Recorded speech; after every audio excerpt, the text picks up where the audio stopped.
Hello, ನಮಸ್ಕಾರ ನಮಸ್ಕಾರ ನಮಸ್ಕಾರ. Welcome to Parimala's cooking fantasy. ನನ್ನ ಹೆಸರು ಪರಿಮಳ ಅಂತ.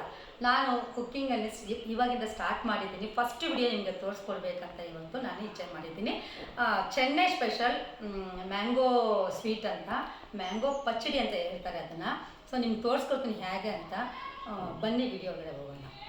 ನೋಡಿ ಫ್ರೆಂಡ್ಸ್, 2 ಮ್ಯಾಂಗೋ ತೊಗೊಂಡಿದ್ದೀನಿ, ತೋತಾಪುರಿ ಮ್ಯಾಂಗೋ. ಈ ಥರ ರೀತಿಯಲ್ಲಿ ಅದು ತೊಳೆದು ಇಟ್ಕೊಂಡಿದ್ದೀನಿ. ಸಣ್ಣಗೆ ಹಚ್ಕೋಬೇಕು ಫ್ರೆಂಡ್ಸ್. ನೋಡಿ ಈ ಥರ ಸ್ವಲ್ಪ ಪೀಸ್ ಚೆನ್ನಾಗಿ ನೀಟಾಗಿ ಹಚ್ಚಿಟ್ಕೊಂಬಿಡಿ. 1 ಸ್ಪೂನಷ್ಟು ಮೆಣಸಿನ ಪುಡಿ ತೊಗೊಂಡಿದ್ದೀನಿ, ಮತ್ತು 1/4 ಸ್ಪೂನಷ್ಟು ಅರಿಶಿನ ಪುಡಿ, ಸಾಸಿವೆ ಮತ್ತು ಕರಿಬೇವು, ಒಂದು ಅರ್ಧ ಉಪ್ಪಷ್ಟು ಇದು ಬೆಲ್ಲ ತೊಗೊಂಡಿದ್ದೀನಿ ಫ್ರೆಂಡ್ಸ್. ಇವಾಗ ನೆಕ್ಸ್ಟ್ ಬಾಣಲಿ ಇಟ್ಕೊಂಡು ಒಂದು 2-3 ಸ್ಪೂನಷ್ಟು ಎಣ್ಣೆ ಬಿಟ್ಕೋಬೇಕು.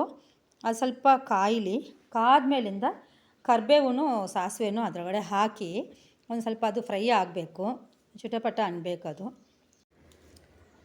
ನೋಡಿ ಫ್ರೈ ಆಯಿತು. ಈಗ ಮಾವಿನಕಾಯಿ ಹಾಕೋಣ. ಅದು ಸ್ವಲ್ಪ ಒಂಚೂರು ಫ್ರೈ ಮಾಡೋಣ. ಹಾಕ್ಬಿಟ್ಟು ಅದ್ರ ಜೊತೆ ಮೆಣಸಿನ ಪುಡಿ, ಅರಿಶಿನ ಪುಡಿ ಒಂದು ಸ್ವಲ್ಪ ಹಾಕ್ಬಿಟ್ಟು ಸ್ವಲ್ಪ ಬಾಡಿಸ್ಬೇಕು. ಒಂಚೂರು ಬಾಡಿಸಿ ಅದನ್ನ ಮಾಡಿಸ್ಬಿಟ್ಟು ಒಂದು ಅರ್ಧ ಗ್ಲಾಸಷ್ಟು ವಾಟ್ರ್ ಹಾಕೋಣ. ಅದಕ್ಕೆ ನೀರು ಹಾಕಿದ್ರೆ ಒಂಚೂರು ಬೇಯಬೇಕಲ್ಲ, ಅದಕ್ಕೆ ನೀರು ಹಾಕ್ತಾಯಿದ್ದೀವಿ. ಅದಕ್ಕೆ ಅದು ಸ್ವಲ್ಪ ಬಾಡಿಸ್ಬಿಟ್ಟಿದ್ದು, ಬಾಡಾದ್ಮೇಲೆ ಸ್ವಲ್ಪ ಲಿಡ್ ಹಾಕಿ ಮುಚ್ಚಿಡೋಣ.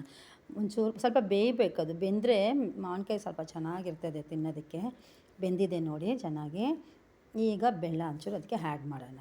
ಅದು ಹಾಕಿ ಫ್ರೈ ಮಾಡೋಣ. ಒಂಚೂರು ಸ್ವಲ್ಪ ಹಿಂಗೆ ಫ್ರೈ ಮಾಡಿದೆ ನೀರು ಬಿಡುತ್ತೆ. ಒಂಚೂರು ರುಚಿಗೆ ಸ್ವಲ್ಪ ಉಪ್ಪು ಹಾಕೋಣ.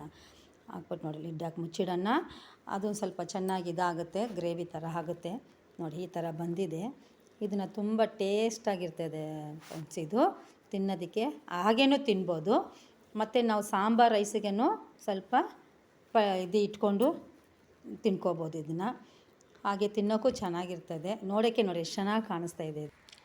ನೋಡಿ ಎಷ್ಟು ಸೂಪರಾಗಿ ಬಂದಿದೆ. ನೀವು ಇಷ್ಟಪಟ್ಟಿದ್ದೀರ ಅಂತ ಅಂದ್ಕೊಂಡಿದ್ದೀನಿ. ಹಾಯ್ ಫ್ರೆಂಡ್ಸ್, ನೋಡಿದ್ರಲ್ಲ ವಿಡಿಯೋ ಹೇಗೆ ಅನಿಸ್ತು ನಿಮಗೆ? ನಾನು ಅನ್ಕೊತೀನಿ ನಿಮ್ಗೆ ಇಷ್ಟ ಆಗಿರ್ಬೋದು ಅಂತ. ನಾನು ನೀವು ಇಷ್ಟಪಟ್ಟಿದ್ರೆ ಅಂತ ನಾನು ಹೇಗೆ ಅನ್ಕೊಂತ ನನಗೆ ಗೊತ್ತಿಲ್ಲ. ಬಟ್ ನೀನು ಅನ್ಕೋಬೇಕಂದ್ರೆ ನೀವು ಒಂದು ಲೈಕ್ ಕೊಡಿ, ಕಮೆಂಟ್ಸ್ ಕೊಡಿ, ಶೇರ್ ಮಾಡಿ, ಸಬ್ಸ್ಕ್ರೈಬ್ ಮಾಡಿ. ಧನ್ಯವಾದಗಳು.